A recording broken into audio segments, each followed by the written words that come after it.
sat alone every day until a 6-year-old changed everything. Every town has that one quiet figure we all see, but few ever truly notice. For the people of Maplewood, it was Mr. Harold, a frail old man who sat alone on the same park bench every afternoon, rain or shine. Most saw him as just another elderly man watching the world go by. But for one little girl named Lily, he became something far more than that. And what she did for him, it changed everything. Mr. Harold had been visiting Brookside Park every single day since his wife, Eleanor, passed away 2 years ago. He would leave his small home at 2 p.m. sharp, dressed in his best pressed slacks, a wool coat, and his late wife's favorite gray cap. He brought no book, no phone, just himself and a quiet presence. Locals got used to seeing him. Joggers passed him.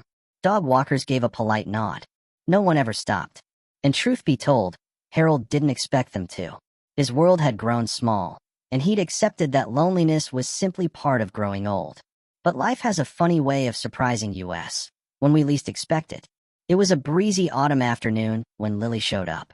She was 6, bursting with energy, wearing a bright pink jacket and sparkly sneakers that lit up with every step. She held her mother's hand tightly, skipping beside her as they walked down the path past Harold's bench. Lily slowed down as they approached him. "Why is he always sitting there by himself?" she asked her mother, loud enough for Harold to hear. Her mother gave a gentle answer. "Maybe he's just thinking about someone he loves."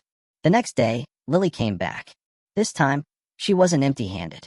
Clutched in her small fingers was a sheet of paper with a crayon drawing, bright blue sky, a bench, and an old man with a big smile. She marched up to Harold, hesitated, and said, "Hi, I made this for you."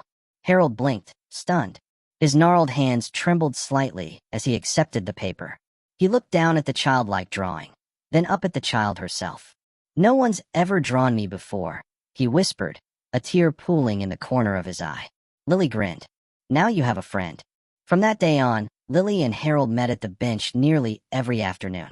She'd bring more drawings, sometimes a cookie from home, or stories from her kindergarten class. Harold, in return, began to open up. He told her how he used to be a music teacher, how he met Eleanor at a piano recital, how they used to come to this very park when they were young. "I used to play piano here once," he said. "Right over there, at the old community stage." Lily's eyes widened. "Can you still play?" He chuckled softly. "These fingers are rusty, but maybe." The next week, Lily arrived with a small toy keyboard. "Teach me," she said with the utmost sincerity. So he did. Every day, with stiff fingers and a warm smile, Harold taught Lily how to play a few notes. C, D, E. Simple melodies became lullabies that drifted through the park, drawing smiles from strangers who had once walked past him without a second thought. One day, Lily didn't show up. Harold sat for hours, waiting, watching. The bench felt colder than usual. Then, just before sunset, Lily's mom arrived, out of breath. "She had a fever," she explained quickly, "but she begged me to bring this." It was a card, hand-drawn, sloppy letters, uneven hearts. But the words inside were clear. "I miss you. Get well soon to me." Harold held the card to his chest.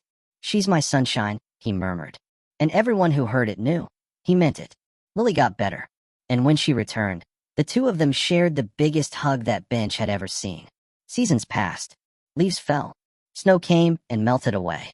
And still, the old man and the little girl met in the park. Mr. Harold began smiling more, laughing again. Neighbors started noticing. Some even joined their mini-concerts. A sense of warmth had returned, not just to Harold's heart, but to the entire community. One act of kindness had started a ripple. A lonely man found a new purpose. A child found a teacher. And together, they found a friendship that defied age. In a world full of noise and distractions, sometimes the simplest connection can change a life. So the next time you pass someone sitting alone, stop, smile, say hello. You never know the story they're carrying. If this story touched your heart, like, share, and subscribe for more true stories that celebrate love, kindness, and second chances. Let's fill the world with more moments like these, one story at a time.